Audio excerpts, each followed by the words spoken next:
السلام علیکم ورحمۃ اللہ وبرکاتہ۔ الحمد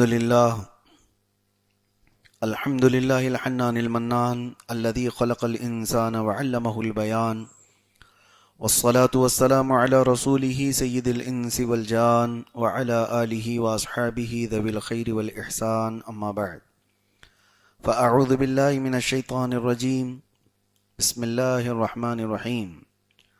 انما يريد الله ليذهب عنكم الرجس اهل البيت ويطهركم تطهيرا، صدق الله مولانا العظیم۔ بارگاہ رسالت مواب صلی اللہ تعالی علیہ وسلم میں درود پاک کا ہدیہ پیش کریں۔ اللہم صل علی سیدنا و مولانا محمد معدن الجود والکرم وآلہ واصحابہ الکرام وابنہ الکریم وبارک وسلم صلاة دائمة سرمدا ابدا۔ آج کی یہ محفل پاک ہم نظر کرتے ہیں اس عظیم ہستی کی طرف جو خود رسول کریم صلی اللہ تعالی علیہ وسلم کی سب سے زیادہ محبوب ہے۔ میری مراد اس کائنات کی بلکہ جنتی خواتین کی سردار سیدہ فاطمہ الزہرا رضی اللہ تعالی عنہا کی بارگاہ میں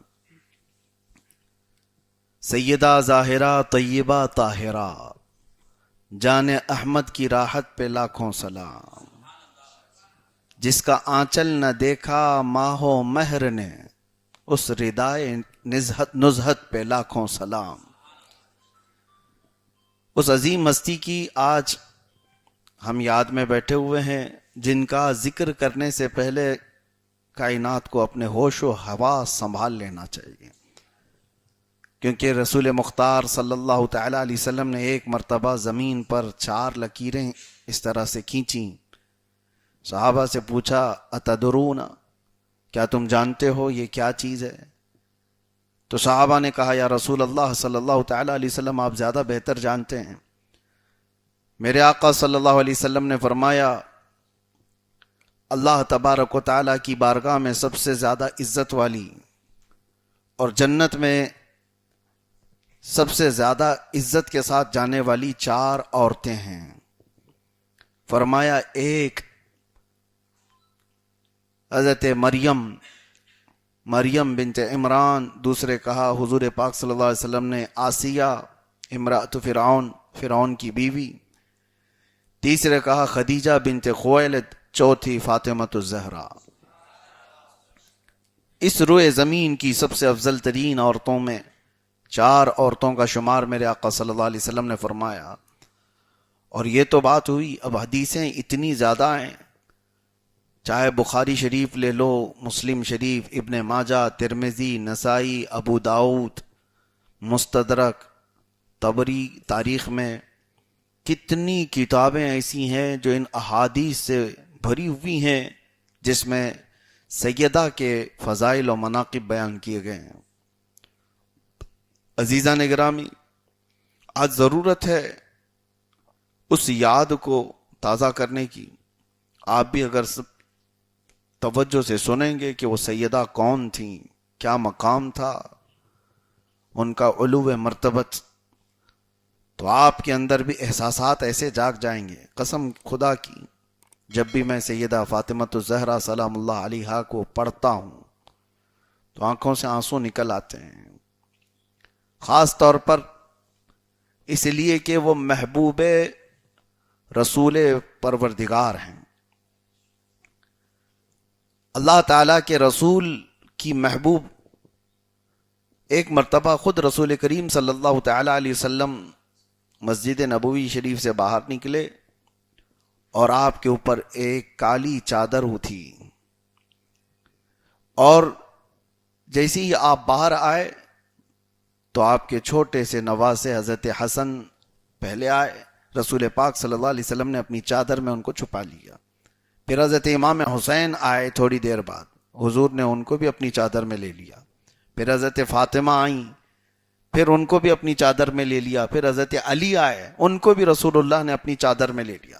اس کے بعد پھر قرآن کی یہ آیت پڑھی جو میں نے خطبے کے بعد پڑھا ہے، انما یرید اللہ لیذھبکم الرجس اہل البیت ویطہرکم تطہیرا، اللہ نے تو یہ چاہ لیا ہے اے اہل بیت تم سے ہر طرح کی برائی کو دور کر دے اور تمہیں خوب صاف و ستھرا کر دے۔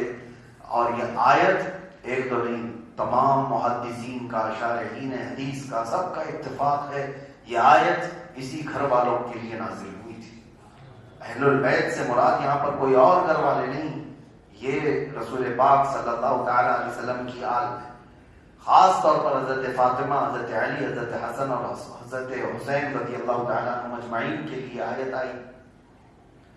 اور ایک دو جگہ نہیں، کئی جگہ پر میرے آقا صلی اللہ تعالیٰ علیہ وسلم ان کو دیکھتے تھے، یہاں تک کہ کبھی حضرت فاطمہ کے گھر کے سامنے سے حضور گزرتے بھی تھے نا، مسجد نبوی شریف کی طرف جانے کے لیے، نماز کے لیے، تو گھر کی طرف رخ کرتے تھے اور پھر پکارتے تھے اے اہل بیت اٹھو نماز کے لیے، پھر آیت تلاوت کرتے انما یرید اللہ لیذھب عنکم الرجس اہل البیت ویطہرکم تطہیرا، اے اہل بیت آؤ نماز کے لیے، اللہ نے تو ارادہ کر لیا ہے تم سے ہر برائی کو دور کر دے، تمہیں خوب ستھرا کر دے۔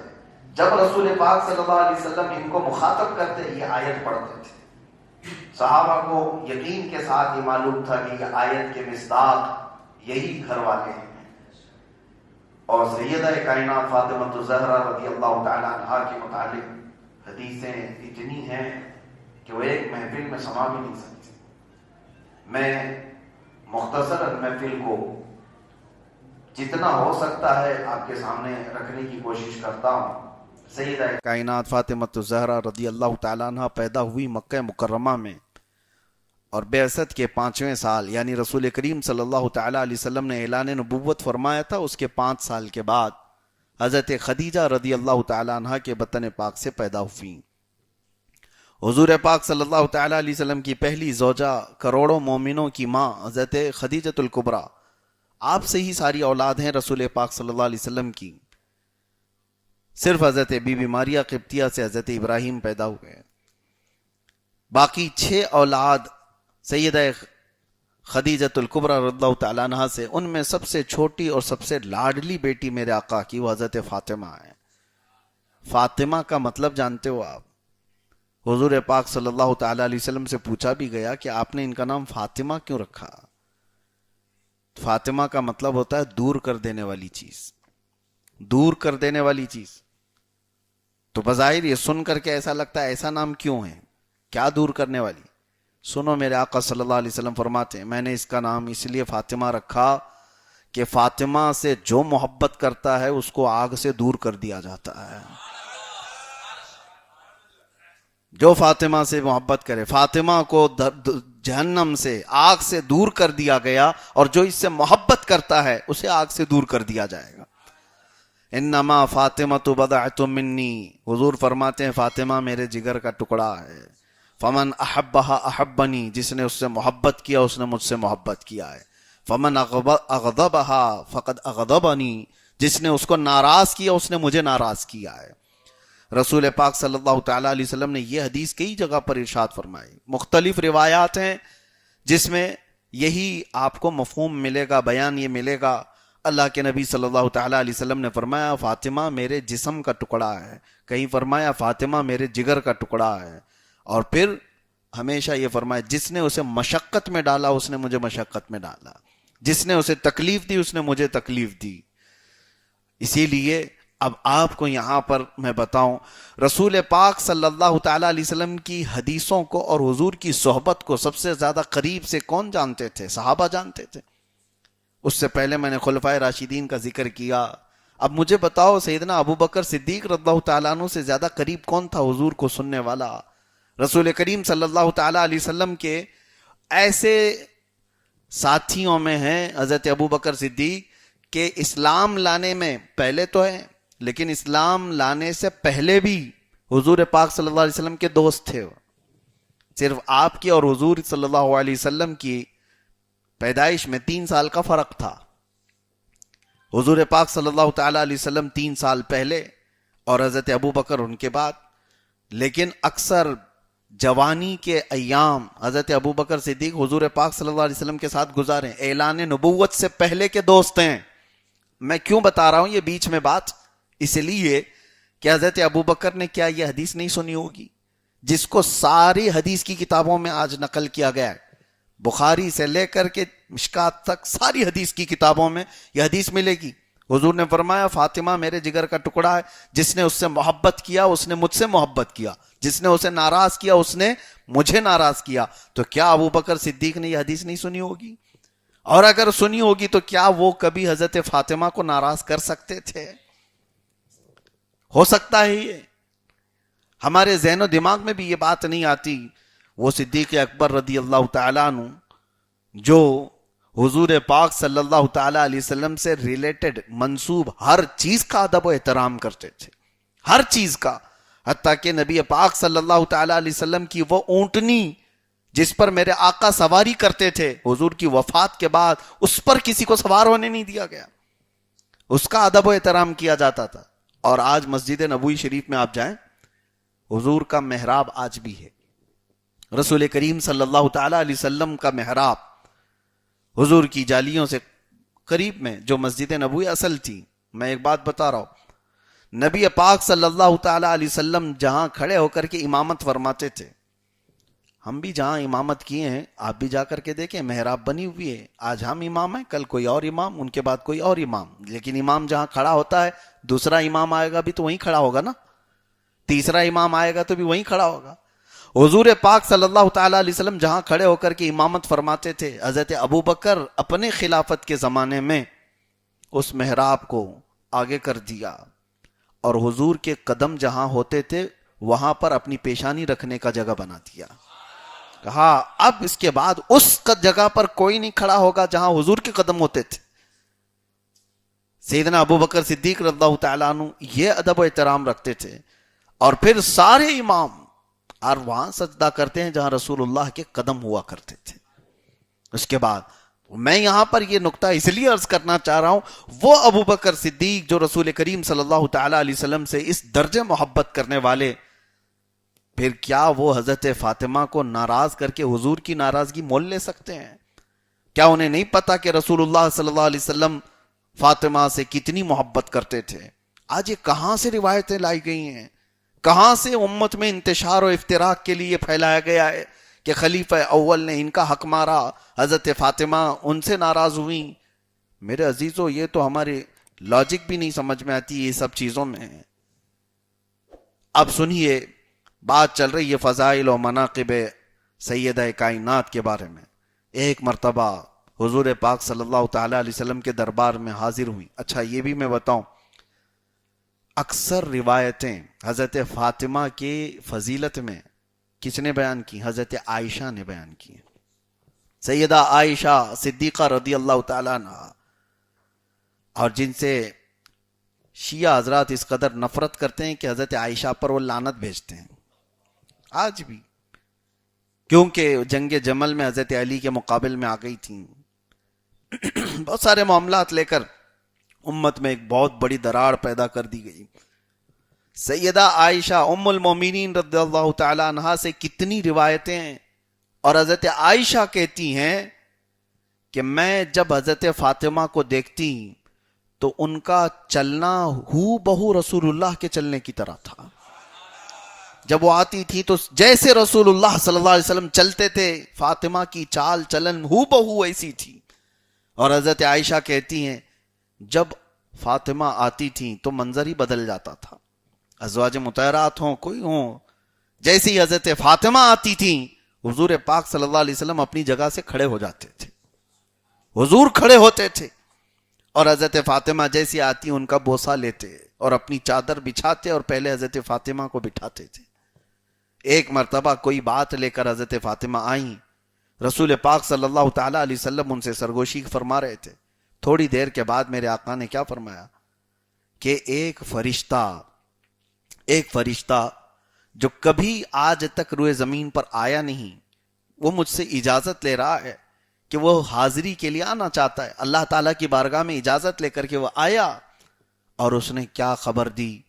حضور پاک صلی اللہ تعالیٰ علیہ وسلم فرماتے ہیں وہ ایک فرشتہ جو کبھی نہیں آیا آج میرے دربار میں حاضری دیا اور اس نے کہا یا رسول اللہ صلی اللہ علیہ وسلم اللہ نے آپ کو سلام بھیجا اور پھر یہ ارشاد فرمایا کہ آپ کی یہ بیٹی پورے دنیا کی عورتوں کی سردار ہے. ایک لفظ سیدتو نساء العالمین کہا گیا، دنیا کی ساری عورتوں کی سردار ہے. اور ایک روایت میں میرے آقا فرماتے ہیں سیدتو نساء اہل الجنہ، جنتی عورتوں کی سردار ہیں. حدیثوں میں سیدہ کائنات فاطمہ الزہرا رضی اللہ تعالیٰ عنہ کو جب حضور یہ فرماتے ہیں پھر یوں پوچھتے ہیں مسکراتے ہوئے اما ترضین ان تکونی سیدۃ نساء اہل الجنہ، اے فاطمہ کیا تو اس بات سے راضی نہیں ہے کہ اللہ نے تجھ کو جنتی عورتوں کی سردار بنایا ہے؟ حضرت فاطمہ مسکرائیں. وہ کیسے انعامات تھے. وجہ یہ ہے میرے عزیزو، میں بات کر رہا تھا آپ کی ولادت کو لے کر کے. سیدہ فاطمہ الزہرا رضی اللہ تعالیٰ عنہ کی جب ولادت ہوئی یہ بعثت کا 5واں سال تھا، اعلان نبوت کے 5ویں سال آپ پیدا ہوئیں. اور یہ وہ زمانہ ہے جب مشقتوں سے بھرا ہوا تھا. کفار مکہ اور مشرکین مکہ صحابہ کے ساتھ مسلسل جس طرح کی ایذا رسانیاں کر رہے تھے وہ تو تاریخ میں موجود ہے. اس زمانے میں جب رسول پاک صلی اللہ تعالیٰ علیہ وسلم حرم کعبہ میں جاتے، حضرت فاطمہ بہت چھوٹی تھیں، 3-4 سال کی تھیں. اس وقت حضور پاک صلی اللہ علیہ وسلم کے ساتھ ساتھ وہ بھی حرم کعبہ میں داخل ہو جاتی. کبھی مشرکین مکہ، کفار مکہ حضور اکرم صلی اللہ تعالیٰ علیہ وسلم کو ایذا دینے کی کوشش کرتے، کچرے وغیرہ سب لانے کی کوشش کرتے. حضرت فاطمہ ان کا مقابلہ کرتی تھیں. چھوٹی عمر میں، بہت چھوٹی عمر میں ان کفار مکہ اور مشرکین مکہ سے اپنے باپ سید الانبیاء صلی اللہ تعالیٰ علیہ وسلم کی حفاظت کے لیے کھڑی ہو جاتی تھیں. 4 سال کی بچی اپنے باپ سے اس قدر قریب تھیں. اور یہاں تک کہ ایک بار رونے لگیں رسول پاک صلی اللہ تعالیٰ علیہ وسلم اور ان کے قریش کے حالات کو دیکھ کر کے میرے آقا صلی اللہ تعالیٰ علیہ وسلم نے ان کو تسلی دیتے ہوئے کہا فاطمہ کبھی نہ رونا، گھبرانا مت، تیرے باپ کا رب اسے کبھی تنہا نہیں چھوڑے گا. یعنی میرا رب مجھے کبھی تنہا نہیں چھوڑے گا، تو گھبرانا مت. سیدہ کائنات کی ایک بات مجھے یہ احساس دیتی ہے، بیٹی کا باپ سے جو لگاؤ ہے وہ یہی ہونا چاہیے کہ اس زمانے سے سیدہ فاطمہ الزہرا رضی اللہ تعالیٰ عنہ اپنے والد گرامی کی ہر چیز کو اپنے کندھوں پر لیتی تھیں. ہر چیز کو کبھی بھی پوری زندگی، اگر میں ابھی بتاتا ہوں کبھی آپ کو نہیں لگے گا کہ باپ کے لیے ایسی ایسی خواہشات کا اظہار کیا ہو اور اپنی دنیاوی خواہشات، اپنی رغبتیں بتائی ہوں جیسے عام عورتیں کرتی ہیں. سیدہ فاطمہ الزہرا رضی اللہ تعالیٰ نے ہمیشہ رسول اللہ صلی اللہ علیہ وسلم کی رضا میں راضی رہیں، ہمیشہ. یہاں تک کہ بہت چھوٹی عمر تھی حضرت فاطمہ کی، جب آپ کی عمر 5 سال کی تھی جب آپ کی والدہ حضرت خدیجہ کا انتقال ہو گیا. ام المومنین حضرت خدیجہ کا انتقال ہوا. حضرت فاطمہ 5 سال کی عمر کی تھی. رسول پاک صلی اللہ تعالیٰ علیہ وسلم نے ان کی کفالت کی ذمہ داری حضرت فاطمہ بنت اسد جو حضرت علی کی ماں ہیں ان کے حوالے فرمائی تھی. وہ ان کی کفالت کرتی، ان کی تربیت فرماتی. لیکن ایک بات یہ یاد آتی ہے، رسول پاک صلی اللہ تعالیٰ علیہ وسلم حضرت فاطمہ کو ہمیشہ ان کی ماں کی فضیلت بیان کرتے تھے. تیری ماں دنیا کی پاکیزہ خواتین میں سے ہے.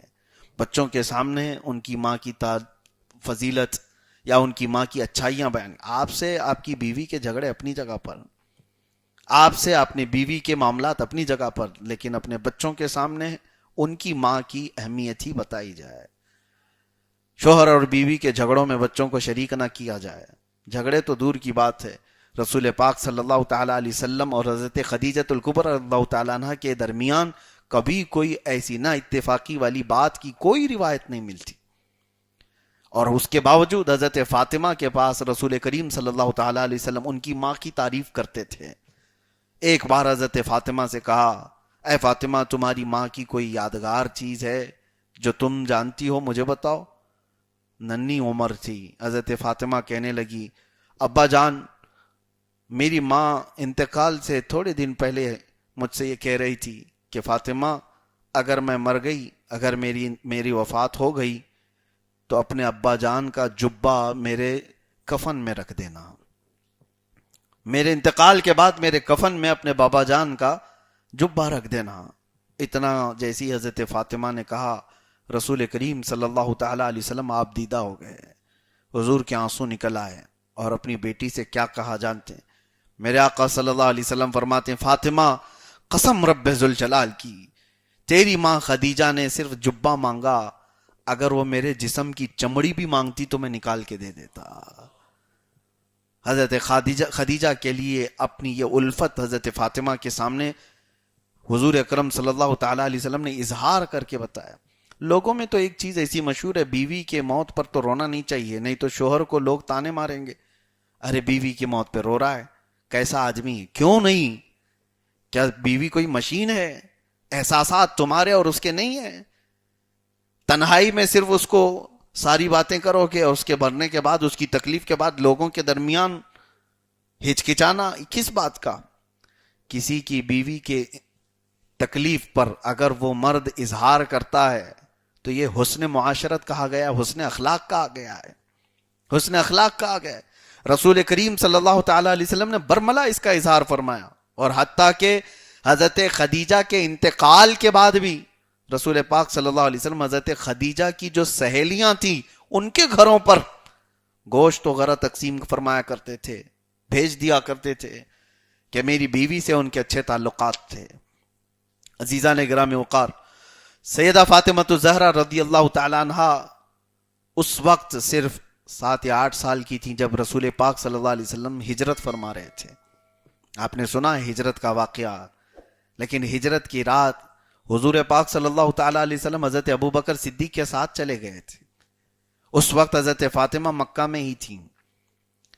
حضور پاک صلی اللہ تعالی علیہ وسلم جب مدینے پہنچے تو مدینہ پہنچنے کے بعد زید بن حارثہ اور ابو رافع رضی اللہ تعالیٰ عنہما 2 صحابہ کو حضور پاک صلی اللہ علیہ وسلم نے 500 درہم دے کر بھیجے مکہ کہ جاؤ میری بیٹیوں کو، اور پھر 2 خواتین کا بھی ذکر ہوا، حضرت سودا، حضرت فاطمہ بنت اسد، ان لوگوں کو وہاں سے مکہ سے سوار کر کے تم مدینہ لے آؤ۔ اس کے بعد کچھ دنوں کے بعد حضرت فاطمہ ہجرت کر کے پھر مدینہ طیبہ پہنچی، اور 2 ہجری تھی۔ 2 ہجری میں ہی حضرت فاطمہ رضی اللہ تعالیٰ عنہ حضور پاک صلی اللہ تعالیٰ علیہ وسلم کے ساتھ جب رہنے لگیں تو ایک دن جبرائیل امین علیہ السلام تشریف لائے۔ توجہ کی بات، حضور پاک صلی اللہ تعالیٰ علیہ وسلم سے عرض کیا، یا رسول اللہ صلی اللہ تعالیٰ علیہ وسلم، اللہ تبارک و تعالیٰ نے حکم فرمایا اور اللہ تعالیٰ نے فاطمہ کا نکاح علی کے ساتھ جنت میں طے فرما دیا ہے۔ اللہ کو یہ پسند ہے، یہ نکاح عام نکاح نہیں تھا، جنتی نکاح ہے اور فرمان خداوندی سے طے ہوا ہے۔ 2 ہجری میں حضرت فاطمہ رضی اللہ تعالی عنہ کا نکاح ہو گیا مولا کائنات حیدر کرار علی مرتضی رضی اللہ تعالی عنہ کے ساتھ۔ نکاح کا بھی جو نظام تھا، جو تقریب تھی، وہ بہت ہی خوشگوار تقریب تھی۔ پہلے تو روایات یہ بتاتی ہیں کہ رسول پاک صلی اللہ تعالیٰ علیہ وسلم کے پاس کئی پیغامات آئے، کئی لوگوں نے حضرت فاطمہ کے نکاح کا پیغام بھیجا، حتیٰ کہ حضرت ابوبکر و عمر نے بھی بھیجا تھا۔ حضور پاک صلی اللہ علیہ وسلم نے منع فرمایا۔ پھر حضرت علی کی طرف سے جب بات آئی تو حضور اکرم صلی اللہ علیہ وسلم نے فرمایا یہ تو وہ رشتہ ہے جس کو اللہ تعالیٰ نے فرمایا۔ اور اس کے بعد نکاح ہوا۔ نکاح ہونے کے بعد حضرت علی رضی اللہ تعالیٰ عنہ سے کہا گیا کہ ان کے مہر دو۔ حضرت فاطمہ کا مہر 400 مسقال چاندی کا آ گیا ہے، اور کچھ درہم بھی تھے، مختلف روایات ہیں 450 درہم کے برابر۔ حضرت علی رضی اللہ تعالیٰ عنہ کو حضور پاک صلی اللہ تعالیٰ علیہ وسلم نے فرمایا تم اپنا گھر تیار کرو۔ اس وقت مہاجرین کی بات ہے، یہ مولا علی کرم اللہ وجہ الکریم ہجرت کر کے مدینے میں آئے ہوئے ہیں، روزانہ ایک باغیچے میں کام کیا کرتے تھے، مختصر سی تنخواہ ہوتی تھی۔ اب شادی کرنے کے لیے اتنی بڑی رقم کہاں سے لائے؟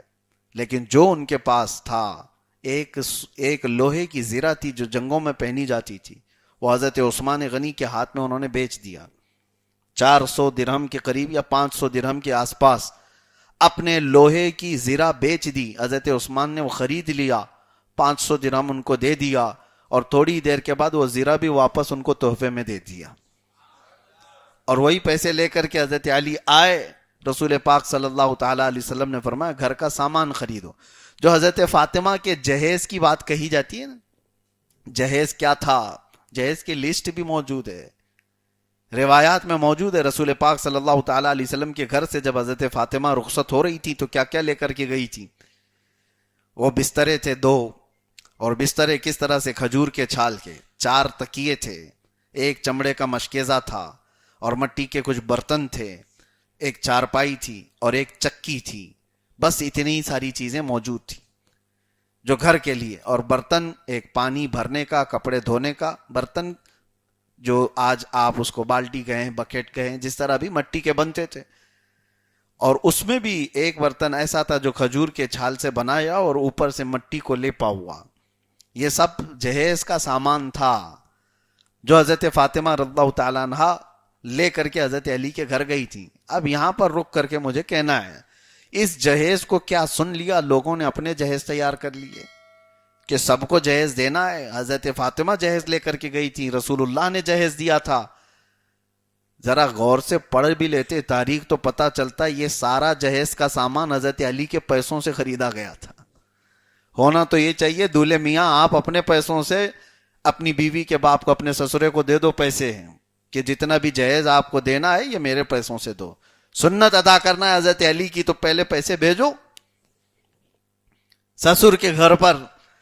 لیکن ایسا نہیں ہے. اب معاملہ یہ ہے کہ صرف اتنا معلوم ہے کہ رسول اللہ نے اپنی بیٹی کو جہیز دیا تھا, اس لیے اب سارے لوگوں کو جہیز چاہیے.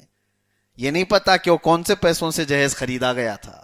میرے آقا صلی اللہ علیہ وسلم نے حکماً فرمایا تھا حضرت علی کو کہ تم اپنے مال سے, اپنے پیسوں سے خریدو یہ ساری چیزیں. یہ ایک بہت بڑی بلا آج ہمارے درمیان ہے. میرے عزیزو, مسلمانوں میں یہ رواج ہو سکتا ہے اڈاپٹ کیا گیا ہو دوسروں کے ہاں سے, غیروں کے ہاں سے. نوجوانوں کو تو میں ہمیشہ یہ کہتا آ رہا ہوں پہلے سے بھی, اتر پردیش میں کچھ علاقے ایسے ہیں اللہ کی پناہ, وہاں پر میں باضابطہ کئی علاقے ایسے دیکھا ہوں, شادیاں اس وقت تک نہیں ہوتی جب تک وہ اسکارپیو بولیرو نہ دے دے ان کو. لڑکے مانگتے ہیں بھکاری, کام کرتا ہے چپراسی کا اور بیوی کے باپ سے مانگتا ہے گاڑی. کم سے کم والا چپراسی بھی بائک کے بغیر شادی نہیں کرتا.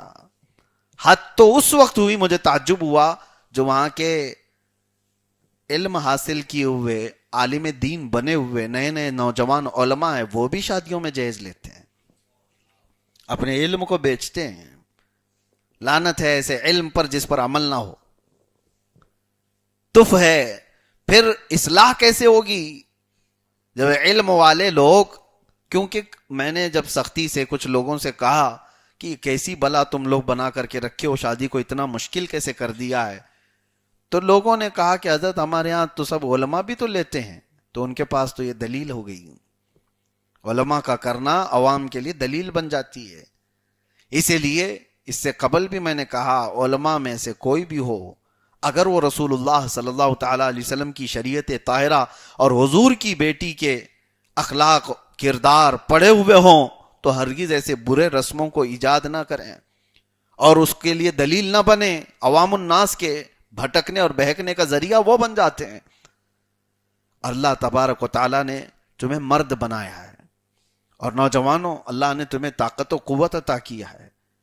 عورتوں سے زیادہ تم بردبار ہو, طاقتور ہو. ہر جگہ پر, ہر جگہ پر تمہیں کمانے کے لیے دیا گیا ہے, معاشرے کو بنانے کے نظام تمہیں دیے گئے ہیں, اسی لیے کہ سارے کام تمہارے ذمے ہیں. جب تم کمانے والے ہو تو یہ لالچ کہاں سے آئی کہ عورت کے باپ سے ہم لے لیں, عورت کے گھر سے ہم لے لیں.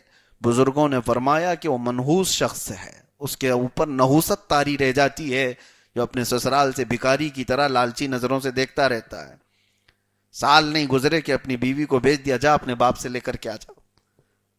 پھر تھوڑا سا کچھ ہوا تو بولے تیرے بھائی سے لے کے آ جا, وہ تو بڑا مالدار ہے, وہ کماتا ہے. کتنے گھر ایسے ہیں جو اپنی بہنوں کے گھر بچانے کے لیے اپنی کمائیاں اپنے داماد کے, اپنے بہنوی کے گھر بھیج رہے ہیں. یہ بڑی بری رسم ہے, بہت برا رواج ہے. امت مسلمہ میں تو یہ نہیں ہونی چاہیے. نوجوانوں سے جن کی شادیاں نہیں ہوئی وہ طے کر لو رسول اللہ کی شریعت پر عمل کرنا ہے یا ظالموں سے اڈاپٹ کیا ہوا رواج تمہیں یہاں پر رواج دینا ہے. فیصلہ تم کرو. میں ایم پی میں ایک علاقے میں تھا, میلاد شریف کا جلسہ تھا, 12ویں شریف کا جلسہ تھا. میں نے کہا حضور پاک صلی اللہ تعالی علیہ وسلم کی بارگاہ میں نذرانے کے طور پر نوجوانوں تم کیا دینا چاہتے ہو؟ تو پھر میں نے اعلان کیا تھا کہ 12 ایسے نوجوان کھڑے ہو جاؤ جو سنت مصطفیٰ کے مطابق نکاح کرنا چاہتے ہو. اپنے بیوی کے باپ پر دباؤ ڈالے بغیر 12 نہیں الحمدللہ 20 نوجوان تیار تھے. سٹیج پر آئے, ممبر پر کھڑے ہوئے, اعلان بھی کیا. یہ ہے حقیقی انقلاب کی بات. برے رسم و رواج کو میرے عزیزو آسمان سے آ کر کے ابھی کوئی نہیں بدلے گا, تم بدلو, تم اپنی زندگیوں میں بدلو. ہاں یہاں پر ایک مجبوری آ جاتی ہے نوجوانوں کی, مجھے پتا ہے. جوان تو ہمارے پاس وعدہ کر کے چلا گیا, پکا ارادہ بھی ہے اس کا, لیکن اس کی اماں چھوڑتی کہاں ہے, اس کا باپ چھوڑتا کہاں ہے. ابھی کی بات ہے, ابھی میرے اس سفر میں ایک نوجوان ملا, اتر پردیش کا ہی ہے. اب ہر ایک کا نام لے لیں تو ظاہر سی بات ہے ان تک تو یہ باتیں پہنچ ہی جاتی ہیں. نوجوان 25 سال کے آس پاس کا ہے, بڑے گھرانے کا ہے, لیکن اخلاق میں اچھا نوجوان. مدینہ طیبہ میں اس نے مجھ سے کہا کہ حضرت میں ویسی ہی نکاح کرنا چاہتا ہوں, شادی ویسی کرنا چاہتا ہوں, آپ کی تقریروں میں میں نے بہت بار سنا ہے, پورا ارادہ وہی ہے, آپ نکاح پڑھا دیں. میں کہا بالکل نکاح پڑھائیں گے. کہا کہ میری ماں کہتی ہے کہ اگر بغیر جہیز کے نکاح کرنا ہے تو ہمارے گھر سے نکل جاؤ. تو اتنا اچھا ہے, ہینڈسم ہے, ساری چیزیں ہیں, لوگ اسکارپیو تو کم سے کم دے ہی دیں گے. یعنی وہ بکرا ہے جس پر انویسٹ کیا گیا ہے قربانی کے لیے. یہ کیا رواج ہے؟ یہ ماں باپ آڑے آ جاتے نوجوانوں کو. اس وقت میرے عزیزو ایک حدیث میں اور سناتا ہوں. ماں باپ کی فضیلت, ماں باپ کی فرمان برداری سب اپنی جگہ پر, ان سے بدتمیزی اور ان کی بے ادبی اجازت نہیں اسلام میں. لیکن ایک قانون میں آپ کو بتاتا ہوں, لا طاعت مخلوق فی معصیت الخالق. اللہ کی نافرمانی میں پھر کسی بندے کی اطاعت ہو ہی نہیں سکتی. کوئی بندہ اگر اللہ کی اطاعت میں حکم دے رہا ہے, وہ میرا باپ ہو میری ماں ہو, تو ہمیں سر جھکا دینا ہے کہ یہ شریعت کے مطابق ہے.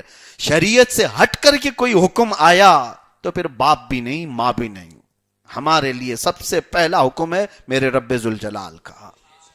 پہلا حکم ہے اللہ کیا چاہتا ہے, میرا نبی کیا چاہتا ہے, رسول کریم صلی اللہ تعالی علیہ وسلم کی رضا کیا ہے, یہ پہلے آپ دیکھیں. نوجوانوں کو یہ میں قانون دے کر کے جا رہا ہوں. شادی خوب اچھی کرو, تمہاری استطاعت تمہاری حیثیت کے مطابق کرو ساری چیزیں.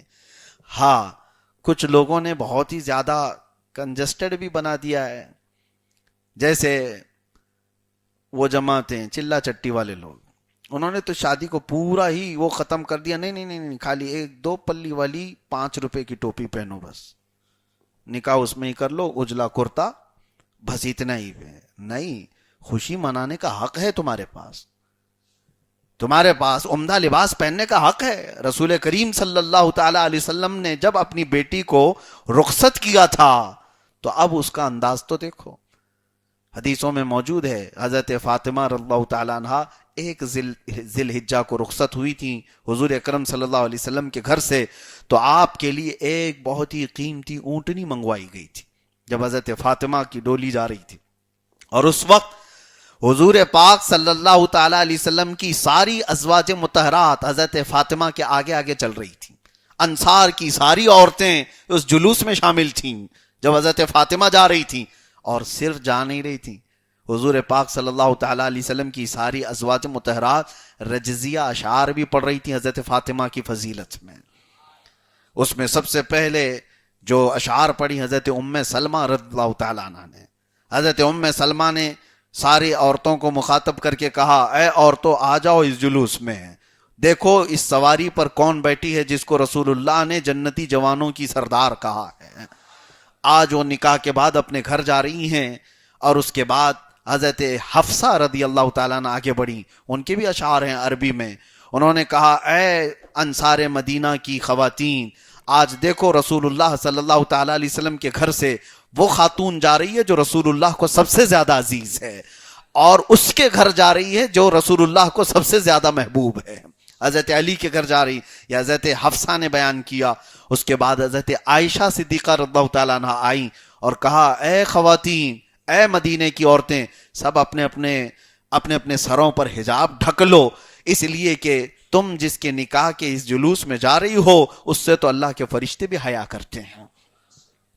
حضرت فاطمہ کے فضیلت میں یہ باتیں پڑھی جا رہی تھیں, اور پیچھے انصار مدینہ کی خواتین سب اس جلوس میں شریک تھیں. اور جب مولا علی کے گھر پر یہ جلوس پہنچا تو وہاں استقبال کے لیے میرے آقا پہلے موجود تھے. رسول پاک صلی اللہ تعالی علیہ وسلم کھڑے ہوئے تھے اور حضرت علی کو ہاتھ میں ہاتھ دے کر کھڑے ہوئے تھے. جب حضرت فاطمہ آئیں ان کو اتارا گیا. دلہن کو جب اتارا جاتا ہے, یہ سارا نظام رسول اللہ کے گھرانے کا میں بتا رہا ہوں. پہلے میں نے کبھی اس چیز پر شاید آپ کے سامنے عرض نہ کیا ہو. حضور پاک صلی اللہ تعالی علیہ وسلم اپنی بیٹی کو خود اتارتے ہیں اور حضرت علی کے ساتھ لا کر دونوں کا ہاتھ پکڑ کر کے ملایا, اور اس کے بعد پانی منگوایا. میرے آقا صلی اللہ علیہ وسلم نے وضو فرمایا اور اپنے وضو کا بچا ہوا پانی دونوں کے جسموں پر چھڑکا اور فرمایا, اے اللہ, میں ان سے محبت کرتا ہوں, تو ان سے محبت فرما, اور ان کی اولاد میں قیامت تک شیطان رجیم سے ان کی ذریت کو محفوظ فرما. یہ رسول اللہ کی دعا تھی. حضرت فاطمہ اور حضرت علی کو پانی چھڑکا اور اس کے بعد یہ بھی دعا فرمایا کہ اے اللہ, ان کے جسم کے ہر حصے سے خوشبو پیدا فرما. اس کے بعد حضرت فاطمہ حضرت علی کے گھر پر آئی. یہ بیان اس لیے میں نے کہا, یہ کیا آپ کے سامنے کہ شادی کے لیے آپ کے پاس حق ہیں. خوشیاں منانا کوئی ناجائز و حرام نہیں. ہاں, کراس لمٹ کو کراس نہ کرو, باؤنڈری کو کراس نہ کرو جو شریعت نے بیان کی ہے. اس ضمن میں ہمارے ہاں جو چیزیں ہوتی ہیں شادیوں میں, عورتیں گھروں کے اندر دلہنوں کو سجا رہی ہیں شادی سے 1 دن پہلے 2 دن پہلے, یا ان کے ہاں کچھ اردو کے گیت گا رہی ہیں, اس سب کے لیے ہم منع نہیں کرتے. خوشیوں کے دن ہیں, ان کو اس کی اجازت ہے. ان کے مہندیاں, ان کی ہلدیاں, یہ اس بات کا خیال ضرور رکھیں. یہ ہلدی مہندی کہاں سے آئی؟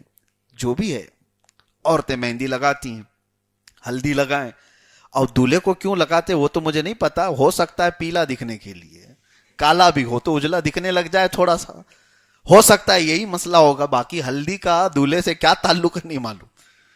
ہاں, بہرحال اگر اس نیت سے ہی اس کو لگایا جاتا ہے تو لگاؤ, دولہا پیلا دکھے کوئی مسئلہ نہیں. لیکن دولہے کو پیلا کرنے کے لیے غیر محرم عورتیں نہ آ جائیں.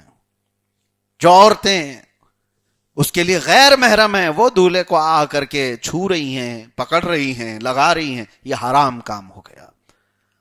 جہاں حرام کی آمیزش ہو گئی وہ ناجائز ہے, اور بغیر حرام کے خوشیوں کا اظہار کر رہا ہے. دولہے کے لیے ہو دلہن کے لیے, دولہا بیٹھا ہے اس کے لیے صحرا پڑا جا رہا ہے, دولہا بیٹھا ہوا ہے اس کے لیے محفل لگی ہوئی ہے, اور کوئی اس کی فضیلت کچھ بیان کر رہا ہے, کوئی اس کی تعریف کر رہا ہے. تم تو آسمان سے اترے ہوئے ہو, تم تو دودھ کے دھلے ہوئے ہو. یہ جو بھی ہے یہ شادیوں کے درمیان بیان کیے جانے والی باتیں, اس سے بھی منع نہیں ہے, اس سے بھی منع نہیں ہے. ہاں, یہ صحرا پڑھنا رواج رہا, بزرگوں کے درمیان بھی ہوتا رہا, اس سب سے ہم منع نہیں کرتے. ہاں, ان رسم و رواج کو ہم شدید طریقے سے مذمت کے ساتھ بیان کرتے ہیں کہ تم پھر اگر پٹاخے اڑانے لگ گئے اور اس کے بعد آتش بازیاں کرنے لگ گئے, جو چیزیں اسلام میں جائز نہیں ہیں. اور یہاں تک کہ کئی رسم و رواج ایسی بھی آتے ہیں. ہم سے کئی لوگوں نے پوچھا کہ دولہا آتا ہے ہال میں تو اس کی سالیاں چپل چرا لیتی ہیں. کہا کیوں, چپل پہن کے نہیں آئی تھی گھر سے, دولہے کی کیوں چرا رہی ہیں؟ کبھی سالہ کبھی سالیاں. یہ رسم و رواج کے معاملات ہمیں تو آج تک سمجھ میں نہیں آئے کہاں کون سی کتاب سے ان کے پاس آئے. بہرحال میں جہاں تک یہ بات آپ کے سامنے عرض کر رہا ہوں کہ خوشیوں کے اظہار گھریلو خاندانی معاملات میں جس انداز سے بھی ہوں, جیسے مزاح کے لیے ہوئے, تفریح قلب کے لیے کچھ باتیں ہوئیں, ان تمام چیزوں میں شریعت نے منع نہیں کیا ہے، شریعت نے منع نہیں. ہاں اگر وہ لوگ پوچھنے لگ جائیں کہ بھائی تم ہار پہنتے ہو، تم شیروانی پہنتے ہو، یہ کہاں سے ثابت ہے، کون سی حدیث میں آئے، وہ شامی کباب والوں کی بات کر رہا ہوں، ان لوگوں کو بہت ساری حدیثوں کی بات ہے. تو دیکھیں ہر چیز یہ کتابوں میں موجود بتائی نہیں گئی ہے، لیکن ایک فارمولا دیا ہے شریعت نے کہ تم باؤنڈری کراس مت کرو، ایسا کوئی عمل نہ کرو جو شریعت کے اصولوں سے ٹکراتا ہو. غیر محرموں سے تمہارا میل جول یا آتش بازیاں، اس طرح کی حرام کاریاں نہ ہو. کسی جگہ نکاح میں پہنچے ہوئے ہیں، وہاں جا کر کے دیکھیں تو نکاح سے پہلے ہی خوب دھوم دھڑاکے سے گانے بج رہے ہیں. کہا کیا کرنے کے لیے ہم آئے یہاں پر؟ کہا بند کر دیں گے، تھوڑی دیر بند کر دیں گے جب تک نکاح ہو رہا ہے. اور نکاح ہوا ادھر سے، اس نے قبول ہے کہا، پھر سے گانے شروع ہو گئے. تو تم نے خوشیوں کے اظہار میں کس چیز کا سہارا لیا؟ کاش وہ اچھے دن تم رسول اللہ کی نعتیں بھی سنا دیتے، اس دن اللہ تبارک و تعالیٰ کی بارگاہ میں دعائیں کرتے کہ ایک نئی زندگی کی شروعات ہے. یہ دھوم دھڑاکے میں اس جوڑے کے ساتھ پھر بچے کیا پیدا ہونے والے ہیں؟ اثرات وہی مرتب ہوتے ہیں. میرے عزیزو، نکاح اور شادیوں کے درمیان ہونے والے خرافات اور رسم و رواج، اس کی کیٹیگری ہونی چاہیے. کچھ وہ ہیں جو مباح ہیں. میں یہ نہیں کہتا کہ کرنا ثواب ہے، مہندی لگانا ثواب ہے، ہلدی لگانا ثواب ہے، میں نہیں کہتا. مباح چیزیں ہیں جس پر ثواب بھی نہیں، عذاب بھی نہیں، گناہ بھی نہیں. لیکن کچھ چیزیں وہ ہیں جو عذاب ہیں، ثواب نہیں ہے. کچھ چیزیں وہ ہیں جو حرام کاریاں اگر اس میں مل گئیں، بہت ساری چیزیں ہیں، اللہ تبارک و تعالیٰ اس سے حفاظت فرمایا ہے. کیا آج کے حالات میں آپ نے نہیں دیکھا کہ ہماری وہ خواتین جو شادیوں میں شامل ہوتی ہیں کس طرح سے شامل ہوتی ہیں؟ اللہ کی پناہ، ڈر لگتا ہے ابھی شادیوں میں جانے کے لیے. کسی ہال میں چلے جائیں تو ہم کو پردہ کرنا پڑتا ہے. پردہ، ہاں اچھے لوگ پردہ کر کے جائیں، اچھے لوگ پردہ کر کے جائیں، نہیں تو وہ تو کھلے سامنے آئیں گی. ان کے بال بکھرے ہوئے، ان کے آدھے لباس، وہ سارا اظہار شادیوں کے محلوں میں کرتی ہیں. نعوذ باللہ. آج میں حضرت فاطمہ کو سنا رہا ہوں، وہ خواتین اگر سنتی ہیں تو شرم سے پانی پانی ہو جائیں. اللہ تعالیٰ نے تمہارا حسن، تمہارا جمال اس لیے نہیں دیا تھا کہ ایرے غیرے نتھو کھیرے کے سامنے تم بے پردہ ہو کر کے اپنے بالوں کا اظہار کرو، اپنے حسن کا اظہار کرو. کسی بھی محفل میں جانے کے لیے جتنا سجتی ہیں، کیا یہ اپنے گھروں میں شوہروں کے لیے سجتی ہیں، تیار ہوتی ہیں؟ جبکہ حکم شریعت کا یہ تھا، حدیثوں میں موجود یہ تھا کہ عورت اپنے خاوند کے لیے زینت کرے، اپنے شوہر کے لیے تیار ہو تو اس کے لیے ثواب ہے. لیکن وہ شوہر کے لیے کبھی نہیں سجتی. وہ تو جب پارٹی میں جانا ہو تو کچھ تو وہ ہوتی ہیں کہ اگر وہاں پر اللہ کی پناہ لائٹ بند کر دیں تو جنات بھاگ جائیں. ایسے حالات نہیں ہیں، آپ یہ سب چیزیں نہیں دیکھتے. حقیقت میں جنات ان سے بھاگتے ہوں گے. وہ جو لوگ کہتے ہیں اس عورت پر جن آیا، اس عورت پر جن آیا، مجھے کبھی تعجب ہوتا ہے، آیا کیسے؟ ڈر نہیں لگا بے پردہ عورت سے؟ خواتین کو سنبھلنے کی ضرورت ہے. سیدہ کائنات کے بارے میں امام اہل سنت فاضل بریلوی رضی اللہ تعالیٰ عنہ نے کیا خوب فرمایا، جس کے آنچل کو نہ دیکھا ماہو مہر نے. ماہو مہر کس کو کہتے ہیں؟ چاند اور سورج کو. اعلیٰ حضرت فرماتے ہیں جس کی آنچل کو چاند اور سورج نے بھی نہیں دیکھا ہے، اس کی ردائے نزہت پہ لاکھوں سلام. ایسی پاکیزہ چادر پہ لاکھوں سلام. سیدہ کائنات کے بارے میں فرمایا گیا ان کی آنچل کو چاند سورج نے نہیں دیکھا. وہ جس طرح سے زندگی گزار گئے، اللہ اکبر. میرے آقا صلی اللہ تعالی علیہ وسلم فرماتے ہیں قیامت کے دن حضور فرماتے ہیں جب میں داخل ہوں گا، میں محشر میں ہوں گا، تو حضور فرماتے ہیں میرے آگے آگے فاطمہ ہوگی، میرے ساتھ حسن و حسین اور علی بھی ہوں گے. تو یہ اہل بیت نے رسول اللہ سے پوچھا، میرے آقا صلی اللہ علیہ وسلم سے، آقا پھر ہم سے محبت کرنے والے کہاں ہوں گے؟ حضور نے فرمایا وہ سب تمہارے پیچھے پیچھے آئیں گے. اہل بیت سے محبت کرنے والے اسی جماعت کے ساتھ جنت میں جا رہے ہوں گے. اور حضرت فاطمہ کے بارے میں حضور صلی اللہ علیہ وسلم فرماتے ہیں ازبا نام کی اونٹنی حضور کی وہ سواری میں حضرت فاطمہ کو دی جائے گی قیامت کے دن. میرے آقا صلی اللہ علیہ وسلم کی حدیث ہے کہ قیامت کے دن سارے انبیاء کرام اپنی اپنی سواریوں پر، جانوروں کی جو سواریاں تھیں وہ محشر کے میدان میں آئیں گے. حضرت صالح علیہ السلام ان کی اونٹنی پر آئیں گے، جو اونٹنی معجزہ تھی. وہ سارے نبی اپنی اپنی سواریوں پر آئیں گے اور نبی پاک صلی اللہ علیہ وسلم فرماتے ہیں میں براق پر سوار ہو کر آؤں گا، اور سوائے نبیوں کے کسی اور کی سواری کا ذکر نہیں ہے. اور حضور فرماتے ہیں صرف اسبا میری اونٹنی پر فاطمہ کو بٹھایا جائے گا، اور جب فاطمہ گزر رہی ہوں گی تو 70,000 حوران جنت ان کے ساتھ ہوگی، اور خواتین بھی ہوں گی، 70,000 خادمائیں ہوں گی. اور میرے آقا فرماتے ہیں جنت سے اچانک ایک فرشتہ ندا دیتا ہے، آواز دیتا ہے یا اہل الجمع یا اہل المحشر غضوا ابصارکم فإن فاطمہ بنت محمد تمر الی الجنہ. اے محشر والو اپنی آنکھیں نیچی کر لو، محمد کی بیٹی فاطمہ جنت کی طرف جا رہی ہے. صلی اللہ تعالی علیہ وآلہ وسلم. سیدہ ظاہرہ طیبہ طاہرہ جان احمد کی راحت پہ لاکھوں صلاح. قیامت کے دن بھی ان کا حال یہ ہے کہ ملائکہ حکم دیں گے کہ تم اپنی آنکھیں نیچی کر لو، نظریں جھکا لو کہ رسول اللہ کی بیٹی جنت کی طرف جا رہی ہے. وہ 70,000 کون سی خوش نصیب عورتیں ہوں گی جو حضرت فاطمہ کے ساتھ جا رہی ہوں گی، کیا قسمت والی ہوں گی. میرے آقا صلی اللہ علیہ وسلم نے فرمایا میری امت کی 70,000 عورتیں حضرت فاطمہ کے قافلے میں جنت میں جا رہی ہوں گی. کاش ہر عورت یہ تمنا کرتی اس قافلے میں میرا نام شامل ہو جائے.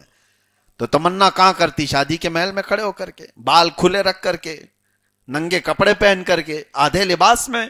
ارے حضرت فاطمہ کے ساتھ گزرنے کی تمنا ہو، اور اگر اس قافلے میں شریک ہونے کی تمنا رکھتی ہے کوئی خاتون تو اسے چاہیے کہ وہ اپنے حجاب کا پہلے خیال کرے، وہ اپنے پردے کا اہتمام کرے.